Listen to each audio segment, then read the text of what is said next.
Ou seja, se você tem uma publicação da Maria Martins no Brasil, em 1955, apresentado por Perret, com texto do Breton, do Murilo Mendes, é pacífico uma presença do surrealismo entre nós. Obviamente, esse catálogo dela não é mencionado. Quando é mencionado, não é mencionado a apresentação do Perret e muito menos o texto do Breton. De vez em quando menciono o texto do Murilo Mendes, que em nenhum momento fez parte da caravana modernista, ou do ufanismo modernista, ou do verde-amarelismo nosso. Curiosamente, o Perret se aproximou de Mário Pedrosa, Lívio Xavier, Flávio de Carvalho, Murilo Mendes, Ismael Neri, Pedro Nava, enfim, outros nomes, né?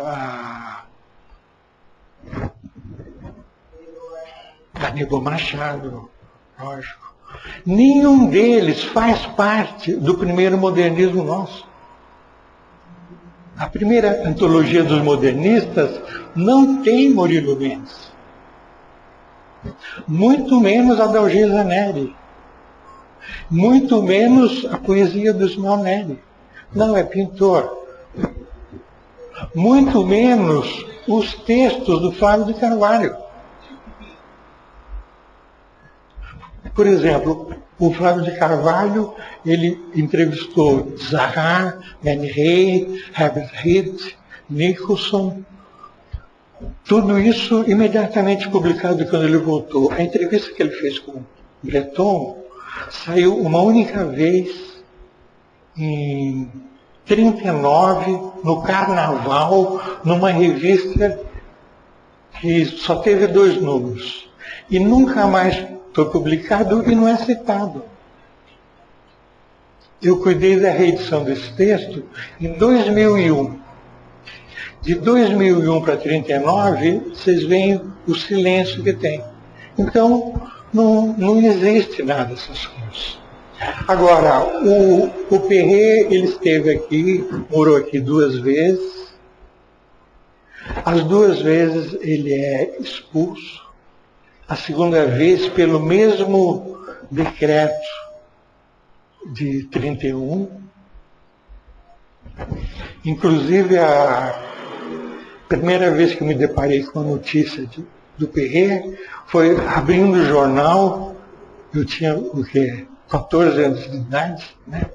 Abri o jornal e tinha lá: Benjamin Perret iniciou greve de fome.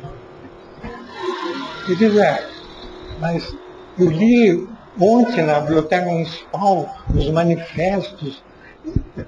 Como que ele está no Rio de Janeiro? Quer dizer, porque as notícias eram completamente...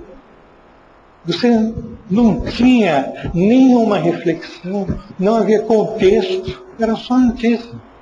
E um abaixo-assinado de intelectuais, tal, que é a atitude inconcebível do ministro da Justiça e tal, porque era uma prisão de 30 anos atrás, quase. Bom,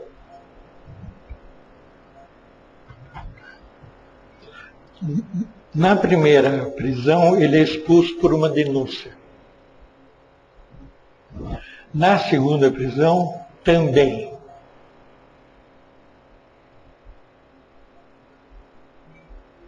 Porque ele estava, inclusive, com nome falso aí.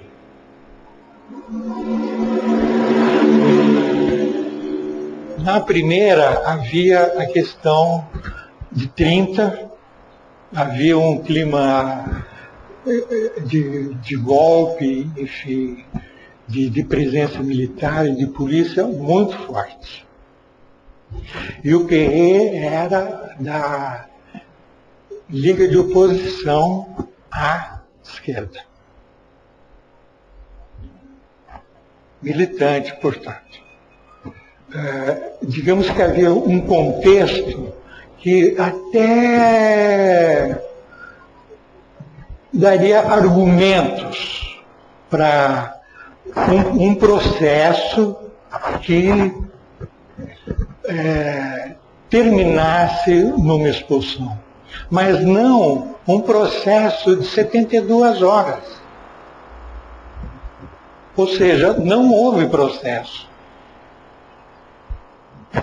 feito pelo governo federal, polícia do Getúlio.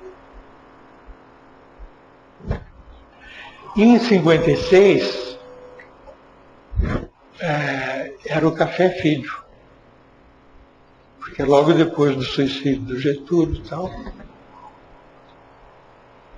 e havia presença da esquerda, publicações da esquerda, tinha Última Hora, etc. Enfim, havia todo um contexto político muito diferente de 30.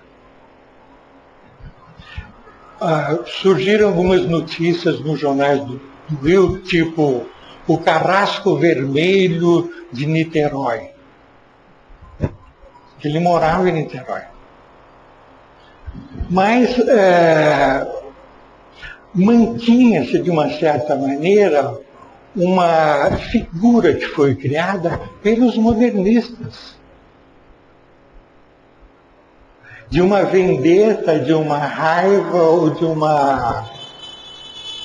uma penalização por ele representar uma outra coisa ou ser não cooptável. Porque a gente não pode esquecer que o modernismo nosso e todas as vanguardas foram essencialmente nacionalistas. Todas. E o surrealismo, que não é vanguarda, ele era antimilitarista, antinacionalista, anti várias coisas. Então, o Perret era uma figura que realmente complicava digamos, a dicção, o proselitismo ou a divulgação de um modernismo autonômico, nascido de si mesmo, que é o que foi vendido e proposto pelos nossos modernistas. Enfim, por 2 vezes ele é expulso, de uma maneira não esclarecida, e essa figura dele, existente aqui no Brasil, não coincide em nenhum momento com as pessoas que lidaram com ele, que conviveram com ele, ou que têm uma memória dele.